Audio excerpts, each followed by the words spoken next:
নমস্কার বন্ধুরা, আমি আবারও চলে এসেছি টুডে কলকাতা ফটাফট টিপস থেকে 22 তারিখ বুধবার 5 থেকে 8 বাজে টার্গেট 3 সংখ্যা রোলিং স্টিপ নিয়ে। আমার চ্যানেলটি যারা সাবস্ক্রাইবার করেছেন এমনকি ভিডিও দেখে লাইক কমেন্ট শেয়ার করেছেন তাদেরকে জানাই অসংখ্য ধন্যবাদ। অনেক বন্ধুরা আমার চ্যানেলটিতে নতুন হয়ে আছেন, ভিডিও দেখে লাইক কমেন্ট শেয়ার কিছুই করছেন না, তাদেরকে অনুরোধ করব চ্যানেলটি সাবস্ক্রাইব করে পাশে থাকা বেল আইকনটি অন করুন। ভিডিও ভালো লাগলে লাইক কমেন্ট শেয়ার করতে ভুলবেন না। আজকের ভিডিও শুরু করার আগে বন্ধুরা দেখে নিই টুডে কলকাতা ফটাফট টিপস থেকে 5 থেকে 8 বাজে রোলিং সেট রেখেছিলাম 405। যাই হোক বন্ধুরা, মিস্টেকে পাস পাইনি, ভিআইপি হিসাবে সেট রেখেছিলাম 305947, 7তে পাস পেয়ে গেছি। এক্সট্রা 4 সংখ্যা হিসাবে সেট রেখেছিলাম 1824, 1এ পাস পেয়ে গেছি। 6790, 7এ পাস পেয়ে গেছি। তাহলে বন্ধুরা আর দেরি না করে এবার আমরা চলে আসবো টুডে কলকাতা ফটাফট টিপস থেকে 22 তারিখ বুধবার 5 থেকে 8 বাজে প্রথমত লাকি সংখ্যা হিসেবে রাখবো 3কে। 3-র প্রার্থী সংখ্যা রাখবো 580238।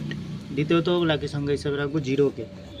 0-র প্রার্থী সংখ্যা রাখবো 127460। তৃতীয়ত লাকি সংখ্যা হিসেবে রাখবো 9কে।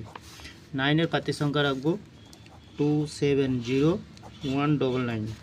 100% পাস পেয়ে যাবেন বন্ধুরা।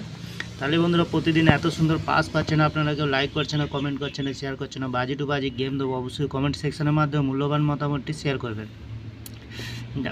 আমি এই চ্যানেলটি ওপেনিং করেছি আপনাদের ভালো টিপস এবং টিপস দিয়ে লস রিকভার করার জন্য। এক বন্ধুরা আজকে আমাদের কিছু লস হয়ে গেছে। তাহলে বন্ধুরা আর দেরি না করে এবার চলে আসবো ভিআইপি হিসাবে সেট রাখবো 28। দ্বিতীয়ত রাখবো 73। তৃতীয়ত রাখবো 40। এক্সট্রা 4 সংখ্যা হিসাবে সেট রাখবো 1569। দ্বিতীয়ত রাখবো 8410। তাহলে বন্ধুরা যে কোনো একটি শুভ সংখ্যা লিখে প্লে করবেন, 1000% গ্যারান্টি সহকারে পাস পেয়ে যাবেন। লাভে থাকবেন বন্ধুরা, লস হবে না। তাহলে আজকের দিনে থাকছে 5 থেকে 8 বাজে 3 সংখ্যার সাথে থাকছে ভিআইপি সেট এবং পাচ্ছেন বাজি টু বাজি 4 সংখ্যা। আমার ভিডিওটি ভালো লাগলে লাইক করবেন, কমেন্ট করবেন, শেয়ার করবেন, চ্যানেলটি সাবস্ক্রাইব করে পাশে থাকা বেল আইকনটি অন করবেন। যখনই নতুন ভিডিও ছাড়ব নোটিফিকেশনের মাধ্যমে আপনাদের কাছে পৌঁছে যাবে। ভালো থাকবেন, সুস্থ থাকবেন। নমস্কার বন্ধুরা।